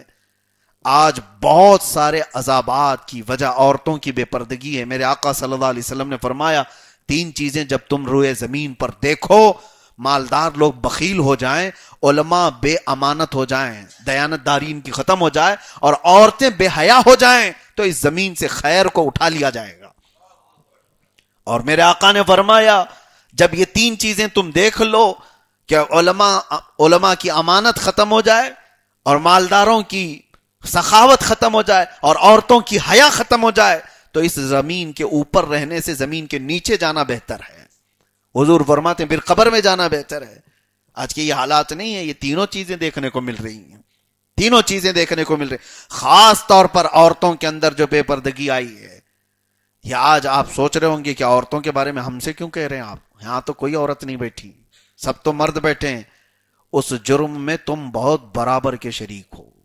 عورتیں بے پردہ خود سے نہیں ہوتی، کچھ ہوتی ہوں گی آوارہ، لیکن اکثر میں ان کے مردوں کی رضا ہے، ان کے مردوں کی خوشی شامل ہے. اللہ کے نبی صلی اللہ تعالی علیہ وسلم منبر پر کھڑے ہو کر کے ارشاد فرماتے ہیں دیوس جہنمی ہے، دیوس جہنمی ہے، دیوس جہنمی ہے. 3 بار میرے آقا نے فرمایا تو صحابہ نے پوچھا یا رسول اللہ صلی اللہ علیہ وسلم یہ دیوس ہے کون؟ حضور فرماتے ہیں جس کی عورت بغیر اس کے ساتھ نہیں، جس کی عورت بے پردہ باہر گھومتی ہے، ایسا مرد بھی جہنم میں جائے گا. عورت کی تو بات الگ ہے، مرد کے بارے میں حضور فرماتے ہیں، اور وہ خاموش ہے دیکھ کر کے کہ ہاں بیگم جس طرح سے سجنا ہے سجو، تیار ہو جاؤ. اور یہ تو تمہاری غیرت کے خلاف ہے کہ تم اپنی عورت کا پرچار کرا رہے ہو 4 لوگوں میں. پتہ نہیں کس کی نظریں کیسی ہیں. کسی کی عورت تھوڑی سی جمال والی ہوئی تو اس کو لگتا ہے کہ محفلوں میں کھڑا کرنے کے قابل ہے. کیا وہ سرکس کا شیر ہے؟ کوئی جانور لے کر کے آئے ہو جو لوگوں کے سامنے اظہار کرانا چاہتے ہو؟ عربوں میں تو اتنی غیرت تھی کہ دیور بھابھی کو نہیں دیکھتا تھا، برسوں ہو جاتے تھے، پتہ بھی نہیں رہتا. آج خاندانی معاملات کے اعتبار سے اپنے گھروں کے اندر تو ہے، لیکن یہاں تو مرد حضرات اپنی عورتوں کو اس طرح سے لے کر کے آتے ہیں تاکہ پوری دنیا انہیں دیکھے ایسا آدمی بے غیرت ہے، اس کی مردانگی نہیں ہے، اس کے اندر غیرت ختم ہو گئی ہے. اور غیرت والا مرد یہ چاہتا ہے کہ میری عورت کی طرف کوئی نہ دیکھے. غیرت مند مرد اس کی تمنا یہ رہتی ہے کہ میری عورت کی طرف لوگوں کی نظر نہ جائے. وہ اپنی عورت کو بہت حفاظت کے ساتھ رکھتا ہے. اسی لیے آپ کے سامنے ہم ذکر کر رہے ہیں, آپ بھی جرم کے برابر کے شریک ہیں. جب تیار کر کے لے جا رہے ہو تو کس طرح سے لے کر کے جا رہے ہو یہ بھی دیکھو. قیامت کے دن تم سے بھی سوال ہوگا. وہ کپڑے کیا پہننا چاہتی تھی اور تم کیا پہنا دیے, اور اگر آدھے کپڑے پہننے کے لیے وہ آ گئی تو کہا چلے گا, چلو سب تو پہن کے آ رہی ہیں, تم بھی پہن کے چلو. کچھ مردوں کی یہ بیماری ہے, ان کو یہ لگتا ہے میرے کلیگز ہیں, میرے فرینڈز ہیں, ان سب کی بیویاں تو بالکل فیشنیبل لباس میں ہیں, تم کہاں سے یہ پرانے لباس میں جاؤ گی؟ ہاں دوپٹہ شلوار قمیص یہ کہاں سے, یہ حجاب نقاب ہو. دیکھ میرے فرینڈز کی ساری عورتیں تو ہاف کپڑوں میں آئی ہوئی ہیں, کٹس میں آئی ہوئی ہیں. ہاں یہ ساری چیزیں اس کو بھی یہ احساس ہونے لگتا ہے اور اپنی عورت کو وہ بھی ننگا کر جاتا ہے. اس جرم میں کتنے لوگ شریک ہو گئے انہیں اندازہ بھی نہیں. اسی لیے اے نوجوانوں اپنی غیرت کو بیدار کرو. عورتیں تمہارے پرچار کے لیے نہیں, تمہارے آنکھوں کے سکون کے لیے ہے. اللہ تعالیٰ نے تمہارے آنکھوں کی ٹھنڈک بنایا ہے, تمہاری بیویوں کو, تمہارے گھر کی عورتوں کو. مجھ سے ایک بات آپ کو بتاتا ہوں. جیسے ہی سینٹرل جیل میں لے جایا گیا تھا تو سب سے پہلے مجھ سے انویسٹیگیشن کرنے والے, حالانکہ قانونی طور پر نہیں, جیل کی سپرنٹینڈنٹ نیا وہ آئے ہوئے تھے. 27 سال کی جوانی, IPS, اور خبر تو پھیلی ہوئی تھی کہ کس کو لا رہے ہیں جیل میں. تو مجھے اپنی آفس میں بٹھا کر کے 1.5-2 گھنٹے تک بہت سارے سوالات کیا, اور ان میں سے ایک سوال پر بار بار وہ فوکس کر رہا تھا. مجھے پتا تھا وہ راجستھان سے تعلق رکھنے والا. اس نے کہا کہ آپ دیکھیں اسلام میں اتنا کٹرتا کیوں ہے, عورتوں کو اتنا زیادہ بند کر کے کیوں رکھنا چاہتے ہو آپ؟ کہا ہم کسی بھی عورت کی گردن پر تلوار نہیں رکھتے کہ برقع پہن لے, اللہ کا حکم سناتے ہیں. اب اسے اللہ تعالی کا حکم پسند ہے تو عمل کرے. ہم کسی کی گردن پر تلوار تو نہیں رکھتے. لیکن وہ کہتے پھر بھی کتنی عورتوں کو ہم دیکھتے ہیں وہ گھروں سے مجبور ہیں, 4 دیواری میں بند ہیں, ایسی ہیں ویسی ہیں. میں نے ایک ہی سوال کیا تھا تو وہ بالکل ببل گئے. میں نے کہا کہ ٹھیک ہے, ساری عورتوں کی آپ کو فکر ہے, کیا کسی بیچ پر یا کسی ایسی جگہ پر آپ اپنی بیوی یا اپنی بیٹی کو چھوٹے سے کپڑے میں لانا پسند کریں گے؟ کہا ہمارے گھر کی بات چھوڑیے. کیوں آپ کو پسند نہیں آپ کی بیٹی ننگی آ جائے, تھوڑا سا کچھ کپڑا نہ پہنے, خالی چھوٹا سا کپڑا وہ چیتڑا لگا کر کے آ جائے؟ اور میں تو جانتا ہوں راجستھان کی عورتوں کو کہ راجستھان میں مسلمان نہیں, غیر مسلم عورتوں میں بھی, ہندو عورتوں میں بھی آج بھی رواج ہے. ارے وہ اپنے گھر میں اپنے سسر کے سامنے بھی پورا اپنا آنچل سامنے کرتی ہیں, جانتے ہوں گے آپ. ہم نے ان سے کہا آج بھی آپ کے گھروں میں بھی رواج ہے عورتیں؟ کہا وہ ادب کی وجہ سے کرتی ہیں, یہ پرانا رواج ہے.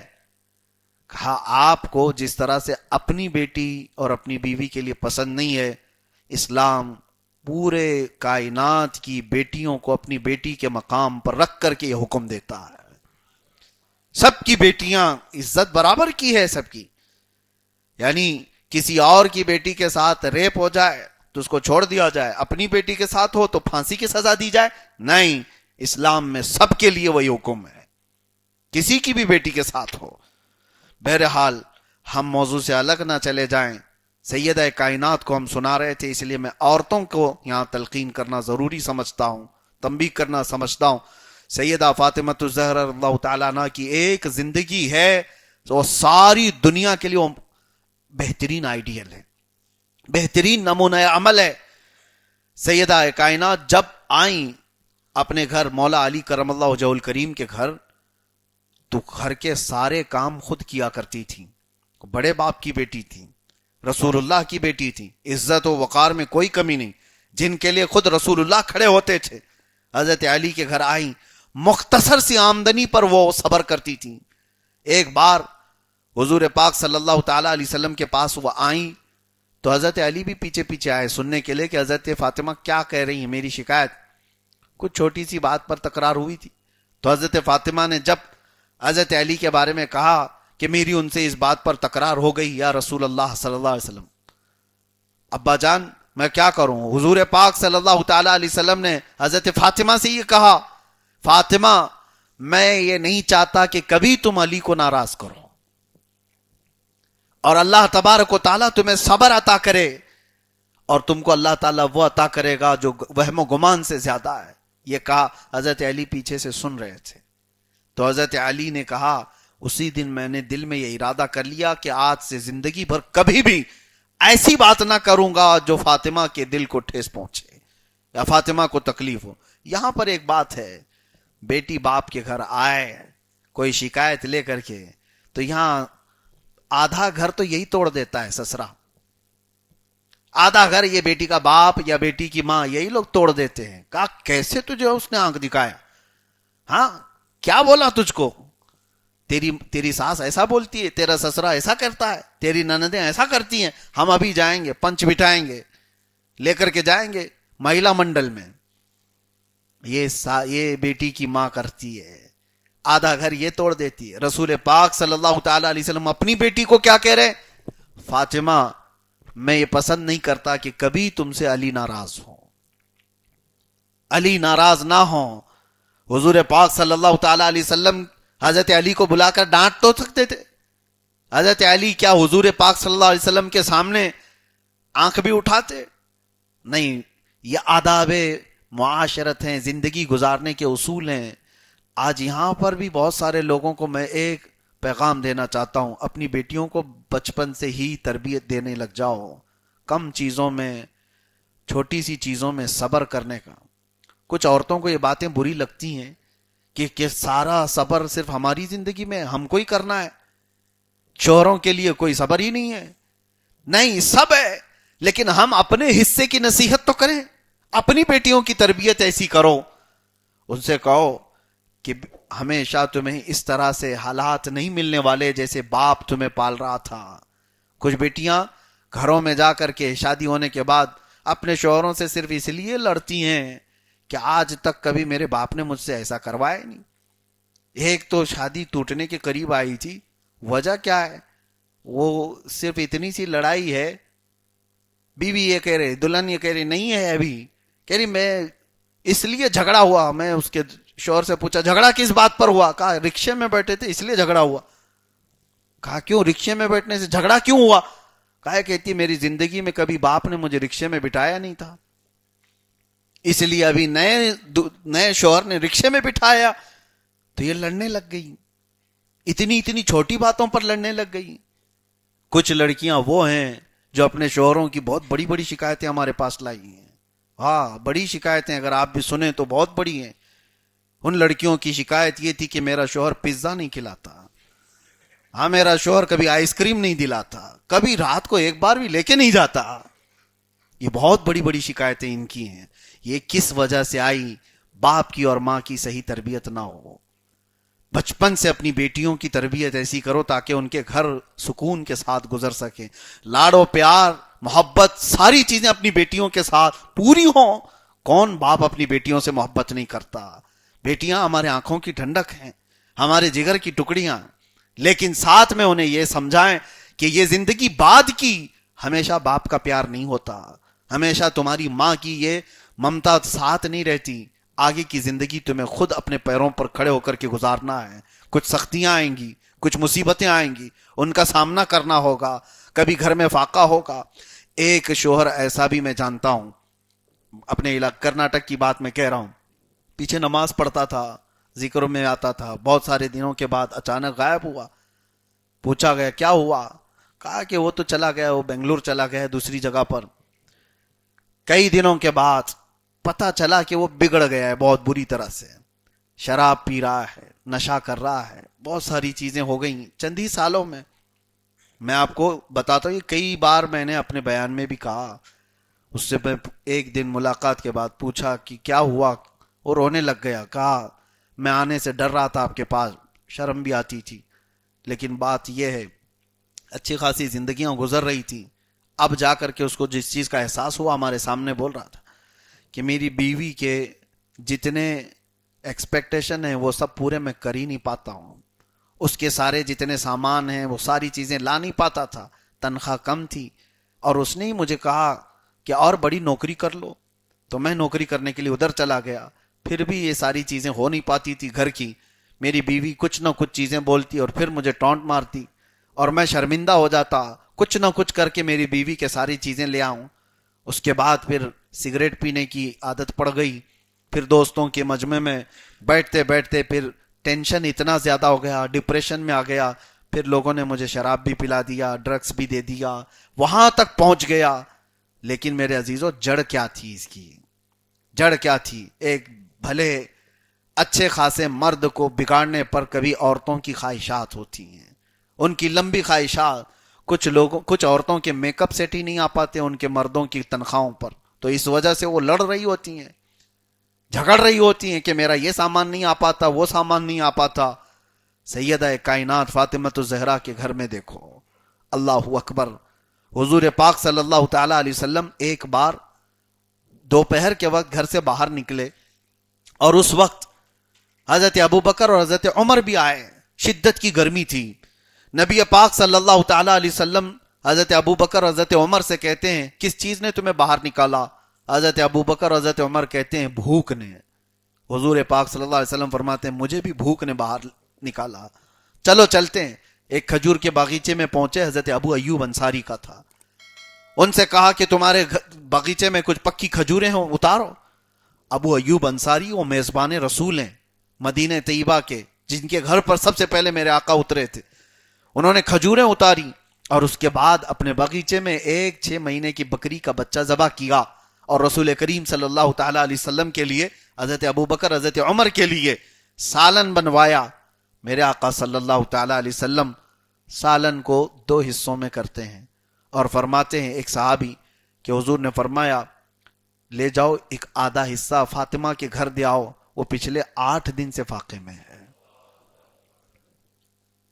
اس وقت آنکھوں میں آنسو آ گئے صحابہ کے، کسی کو خبر تک نہیں ہوتی کہ فاطمہ کے گھر میں چولہا نہیں جلتا۔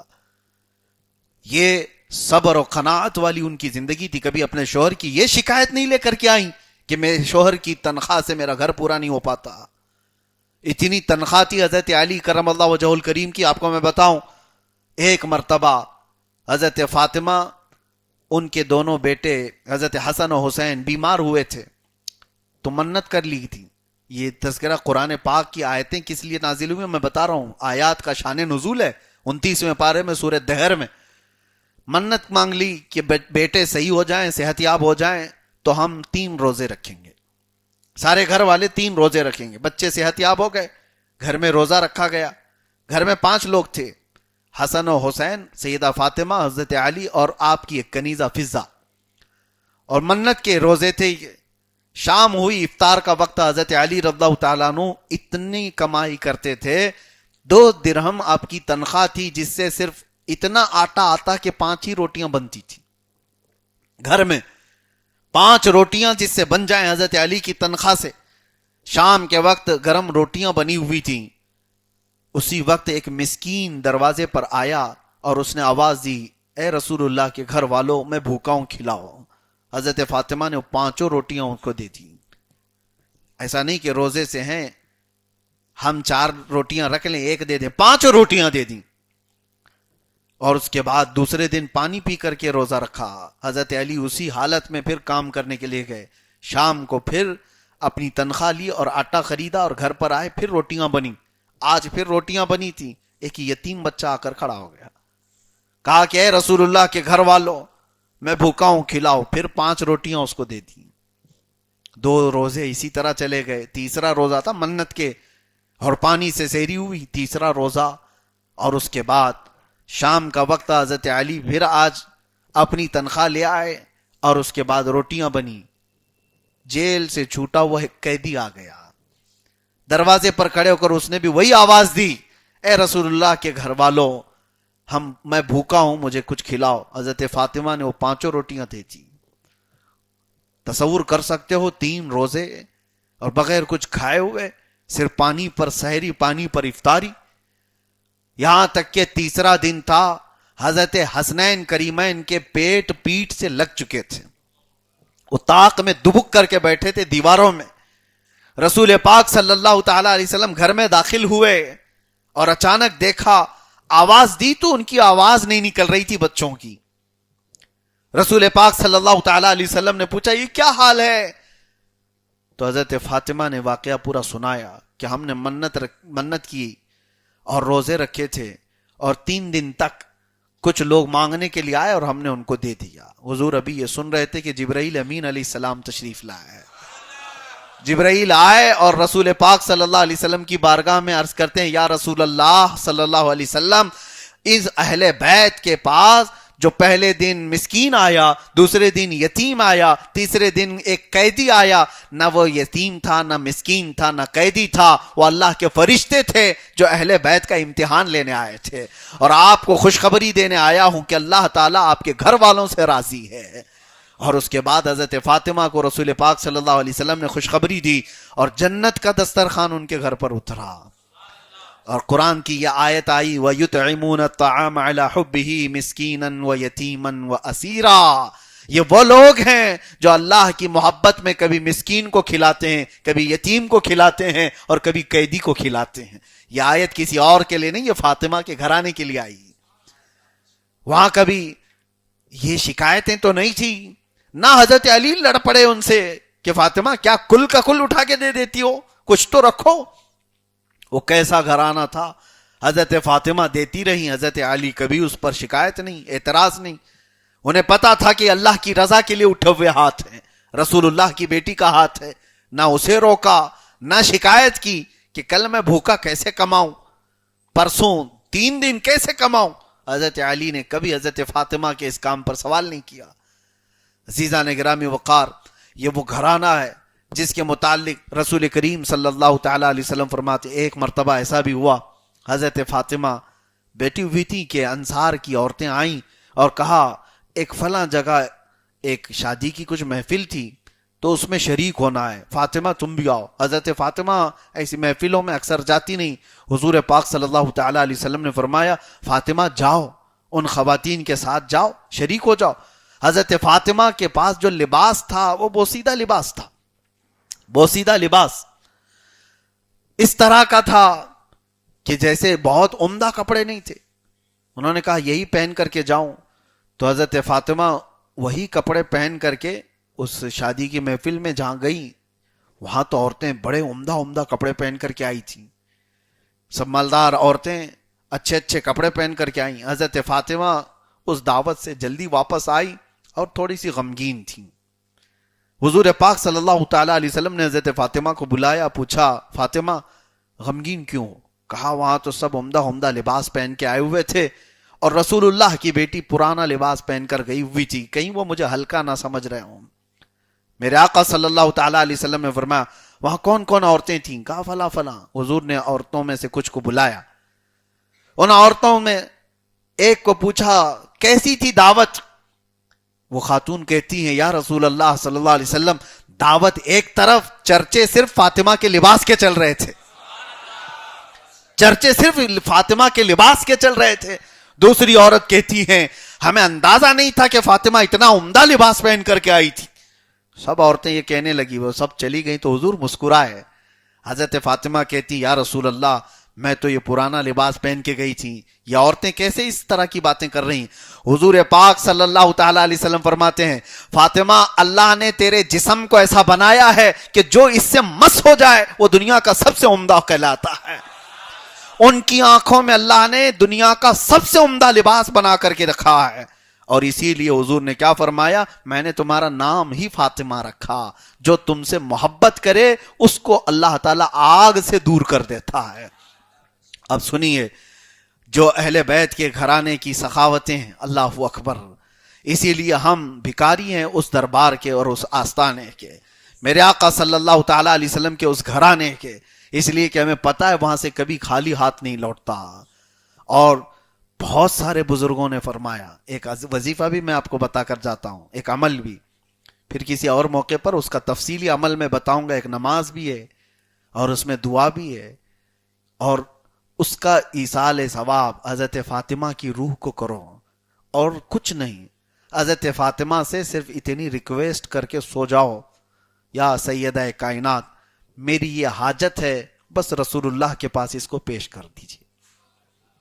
بزرگوں نے اس کو لکھا ہے، کہا کہ اگر تمہاری حاجت رسول پاک صلی اللہ علیہ وسلم کے پاس حضرت فاطمہ نے پیش کر دی تو مجال ہی نہیں کہ رسول اللہ صلی اللہ تعالی علیہ وسلم کی بارگاہ سے تمہیں اس کی اجابت نہ ملے، ایسا ہو ہی نہیں سکتا۔ حضرت فاطمہ کی کسی بات کو حضور کبھی رد نہیں کرتے۔ بزرگوں نے فرمایا رسول پاک صلی اللہ تعالی علیہ وسلم کی بارگاہ میں صحابہ کرام رضوان اللہ تعالی علیہ مجمعین بھی کبھی کوئی وسیلہ پیش کرتے تو اہل بیت کا پیش کرتے تھے۔ ازواج مطہرات حضور اکرم صلی اللہ تعالی علیہ وسلم سے کبھی کوئی ناراضگی دیکھتے تو حضرت فاطمہ کو بیچ میں کر دیتی تھی۔ حضرت فاطمہ اگر آئیں تو رسول کریم صلی اللہ علیہ وسلم کو راضی کرنا آسان ہو جاتا تھا، آسان ہو جاتا۔ اور آپ نے وہ مشہور روایت یہ بھی پڑھی ہوگی، سنی ہوگی، ایک بار میرے آقا صلی اللہ علیہ وسلم مدینہ طیبہ سے باہر نکل گئے، غار سجدہ ایک جگہ ہے، ایک پہاڑ کی کوہ میں، جہاں حضور پاک اپنا سر رکھ کر کے رو رہے تھے امت کی مغفرت کے لیے۔ اور صحابہ کو جب پتہ چلا تو دھیرے دھیرے وہاں صحابہ پہنچ گئے۔ سب سے پہلے حضرت ابوبکر صدیق اس جگہ پر پہنچے، اور یہ کافی وقت گزر چکا تھا میرے آقا صلی اللہ علیہ وسلم کو مدینے میں نہ دیکھ کر کے۔ حضرت ابوبکر نے ایک چرواہے سے پوچھا تھا کہ یہاں کسی کو تو نے دیکھا ہمارے نبی کو؟ اس چرواہے نے کیا جواب دیا؟ دل کو دہلا دینے والی بات ہے۔ وہ کہتا ہے مجھے پتا نہیں تمہارے نبی کون ہیں، لیکن ہاں اس پہاڑ کے اندر سے ایک آواز آتی ہے جس کی آواز سن کر میری بکریوں نے چارہ کھانا چھوڑ دیا ہے، کوئی بہت درد سے روتا ہے۔ حضرت ابوبکر صدیق سمجھ گئے تھے کہ یہ رسول اللہ صلی اللہ علیہ وسلم کی آواز کے علاوہ کوئی نہیں ہوگی جو اس درد کے ساتھ رو رہا ہو، اور جا کر کے قریب دیکھے تو کس کے لیے رو رہے تھے؟ ہم اسی گنہگار امت کے لیے۔ حضرت ابوبکر صدیق کے بعد کئی صحابہ وہاں آئے، میرے آقا صلی اللہ تعالی علیہ وسلم کو اٹھانے کی کوشش کرتے رہے۔ نبی پاک صلی اللہ تعالی علیہ وسلم نے اپنا سر ہی نہیں اٹھایا۔ اللہ کیا جہنم اب بھی نہ سرد ہوگا، رو رو کے مصطفیٰ نے دریا بہا دیے ہیں۔ پھر اخیر وقت میں سب نے یہی مشورہ کیا کہ اللہ کے نبی صلی اللہ تعالی علیہ وسلم اگر سر اٹھائیں گے تو حضرت فاطمہ کی بات پر اٹھائیں گے۔ حضرت فاطمہ سے جا کر کے کہا گیا کہ اللہ کے نبی صلی اللہ تعالی علیہ وسلم سجدے میں سر رکھیں اور اٹھا نہیں رہے ہیں، کہیں ایسا نہ ہو کہ طبیعت پہ بہت بار ہو جائے، تکلیف بڑھ نہ جائے، حضور رو رہے ہیں، آپ آ جائیں۔ حضرت فاطمہ مکمل حجاب میں حضور کے پاس تشریف لائیں۔ جب روتے ہوئے دیکھا تو یہ فاطمہ وہ ہیں جو 4 سال کی عمر سے بھی اپنے باپ کے اطراف دفاع کے لیے کھڑی رہتی تھی۔ جب مکہ والے حضور پر حملہ کرتے تھے، جب حضرت فاطمہ کی عمر 4 سال کی تھی، وہ حملے اپنے اوپر لے لیا کرتی، حضور کے دفاع میں، ڈیفنس میں کھڑی رہتی۔ آج جب بارگاہ مصطفیٰ میں آئی تو رسول کریم صلی اللہ علیہ وسلم کے قریب جا کر کے وہ رو پڑی، کہا یا رسول اللہ اپنا سر اٹھا لیں۔ صرف اتنا نہیں کہا کہ سر اٹھا لیں، وہ جانتی تھی کہ میرے آقا راضی ہوں گے تو کس بات سے راضی ہوں گے۔ حضرت فاطمہ کو اچھی طرح معلوم تھا ایک بیٹی اپنے باپ کو کتنا قریب سے جانتی ہے، اندازہ بھی نہیں آپ کو۔ حضرت فاطمہ نے یہ نہیں کہا یا رسول اللہ آپ کی طبیعت خراب ہو جائے گی، آپ کے جسم پر بار ہو جائے گا، سر بھاری ہو جائے گا، آپ سر اٹھا لیں، کچھ نہیں کہا، صرف اتنا کہا یا رسول اللہ آپ کی بیٹی قسم دیتی ہے رب ذوالجلال کی، آج کے بعد سے میری موت تک کوئی رات ایسی نہیں ہوگی جو رات میں آپ کی امت کی مغفرت کے لیے نہ گزار ہوں۔ ہر رات آپ کی یہ بیٹی فاطمہ آپ کی امت کی بخشش کی دعا کرے گی۔ جیسی ہی یہ بات سنی میرے آقا نے سر اٹھا لیا۔ اس وقت بھی صحابہ جانتے تھے کہ کوئی بات اگر حضور پاک صلی اللہ تعالی علیہ وسلم سنتے ہیں تو حضرت فاطمہ کی ہے، وہ مقام تھا اس سیدہ کائنات کا۔ اسی لیے رسول کریم صلی اللہ تعالی علیہ وسلم نے جو فرمایا انما فاطمۃ بضعۃ منی فمن احبها احبنی ومن اغضبها فقد اغضبنی، فاطمہ میرے جگر کا ٹکڑا ہے، جس نے اس سے محبت کیا اس نے مجھ سے محبت کیا، جس نے اسے ایذا دی، جس نے اسے مشقت میں ڈالا اس نے مجھے مشقت میں ڈالا ہے۔ رسول پاک صلی اللہ تعالی علیہ وسلم کی بارگاہ میں ایک مرتبہ ایک شخص ایسا بھی آیا جو بنو سلیم قبیلے کا تھا، وہ آتے ساتھ ہی کہنے لگا آپ جادوگر ہیں، معاذ اللہ رب العالمین۔ حضرت عمر فاروق رضی اللہ تعالیٰ عنہ کھڑے تھے، تلوار نکال لی اور کہا اس کا میں ابھی خاتمہ کرتا ہوں جو گستاخی کیا ہے۔ نبی پاک صلی اللہ علیہ وسلم نے فرمایا عمر رکو۔ اللہ کے نبی صلی اللہ تعالیٰ علیہ وسلم نے اس نئے آنے والے شخص کو آخرت کے متعلق بیان کیا، تو چند باتیں حضور نے ایسی بیان کی کہ وہ پشیماں ہو گیا، شرمندہ ہوا اور فوراً حضور کے دست اقدس کو بوسہ دیا اور اسلام قبول کر لیا۔ کہا یا رسول اللہ صلی اللہ تعالیٰ علیہ وسلم مجھے اسلام کے بارے میں بتائیں۔ نبی پاک صلی اللہ تعالیٰ علیہ وسلم نے اس کو اسلام کی تعلیم دی۔ یہ لمبی حدیث ہے۔ پھر حضور نے اعلان فرمایا اپنے آپس میں، اس سے پوچھا میرے آقا صلی اللہ علیہ وسلم نے تمہارے پاس کیا ہے؟ اس شخص نے کہا میں اپنے قبیلے بنو سلیم کا سب سے غریب آدمی ہوں، میرے پاس کچھ نہیں۔ حضور پاک صلی اللہ علیہ وسلم نے فرمایا کوئی ہے یہاں پر جو اس کے پہننے کا انتظام کرے؟ تو ایک صحابی رسول کھڑے ہوئے اور انہوں نے کہا اس کے کپڑے کا انتظام میری طرف سے۔ حضور نے فرمایا کوئی ہے جو اس کو سواری دے؟ حضرت سعد ابن عبادہ مدینے کے انصار صحابی تھے، کہا یا رسول اللہ میری ایک اونٹنی ہے، میں نے اس کو دے دیا۔ صحابہ سب آپس میں اس طرح سے شیر و شکر تھے کہ ایک دوسرے پر جانثاری۔ اس کے بعد حضور پاک صلی اللہ علیہ وسلم نے حضرت سلمان فارسی کو بلایا اور کہا کہ سلمان جاؤ اس کے کھانے کا انتظام کرو۔ حضرت سلمان فارسی کہتے ہیں اب جو بات کہنی ہے وہ یہ، مدینے میں مسجد نبوی کے آس پاس جتنے لوگوں کے گھر تھے سب کے پاس گیا، کسی کے گھر میں کوئی اتنا کھانا نہیں تھا کہ وہ آئے ہوئے شخص کو کھلائے۔ حضرت سلمان فارسی کہتے ہیں پھر اخیر میں ایک ہی گھر تھا، وہ حضرت فاطمہ کا۔ میں وہاں گیا اور باہر کھڑے ہو کر کے کہا، پورا واقعہ سنایا، ایسا ایسا ایک شخص آیا حضور پاک صلی اللہ علیہ وسلم کی بارگاہ میں اور اس کے کھانے کے انتظام کے لیے مجھے رسول اللہ نے بھیجا، کہیں کھانا ہے نہیں مدینے میں آپ کے گھر آ گیا ہوں۔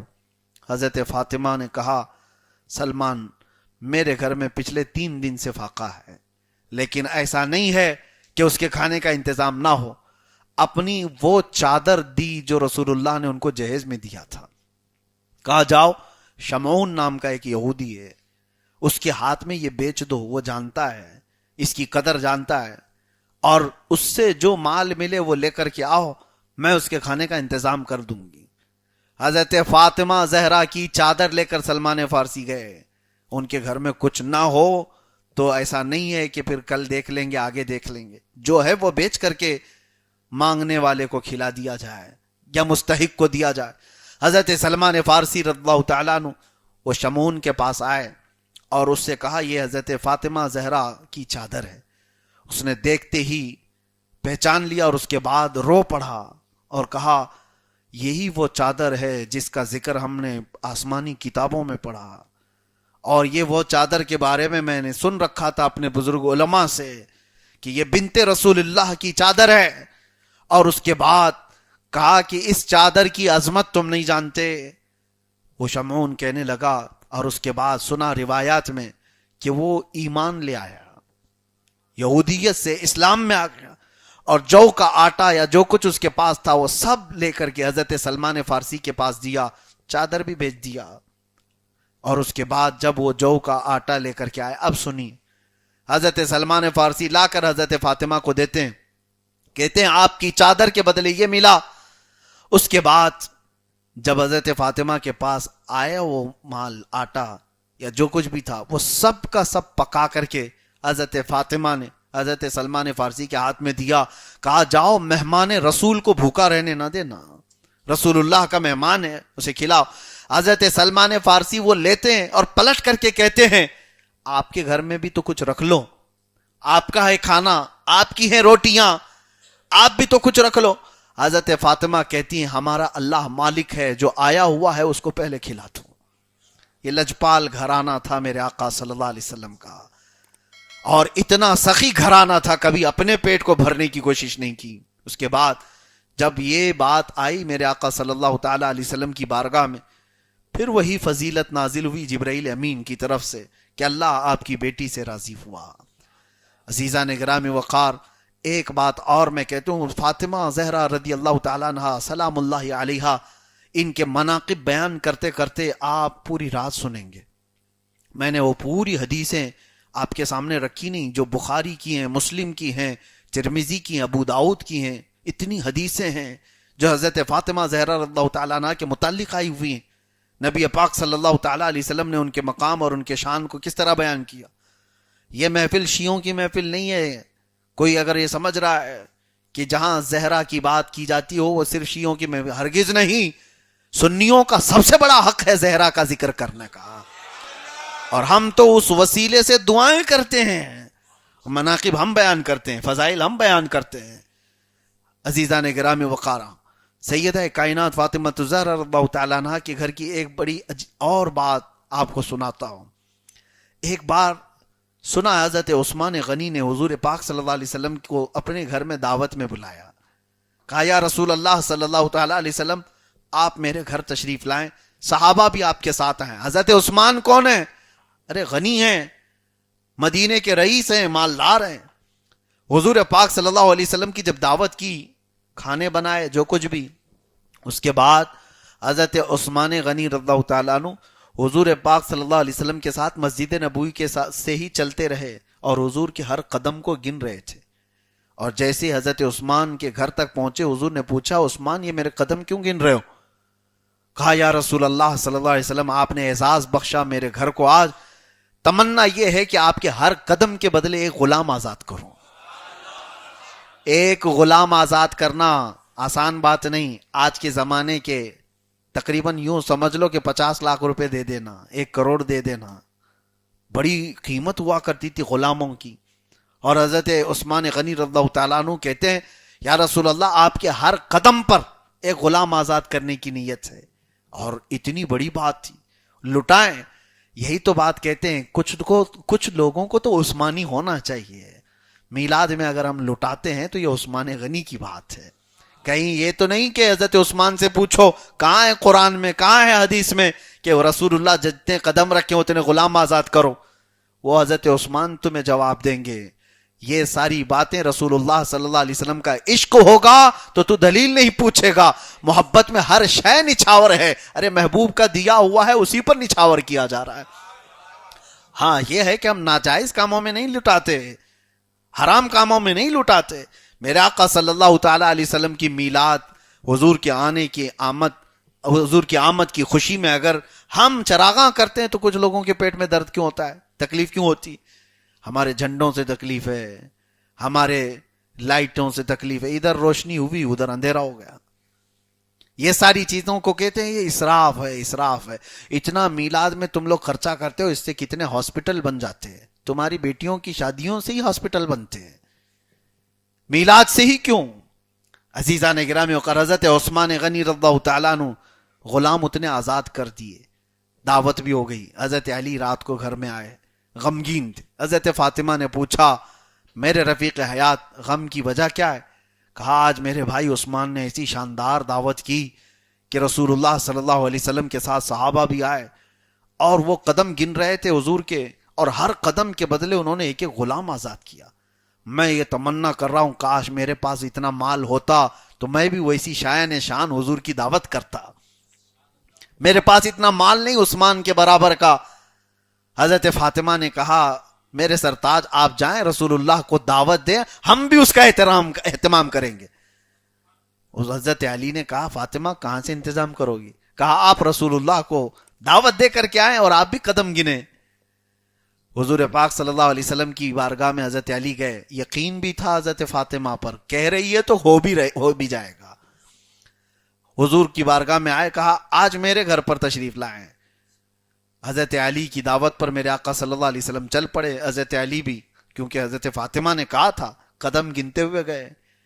جب گھر تک پہنچے تو رسول پاک صلی اللہ تعالی علیہ وسلم اپنے صحابہ کے ساتھ ان کے گھر میں جو دعوت تھی بیٹھے رہے.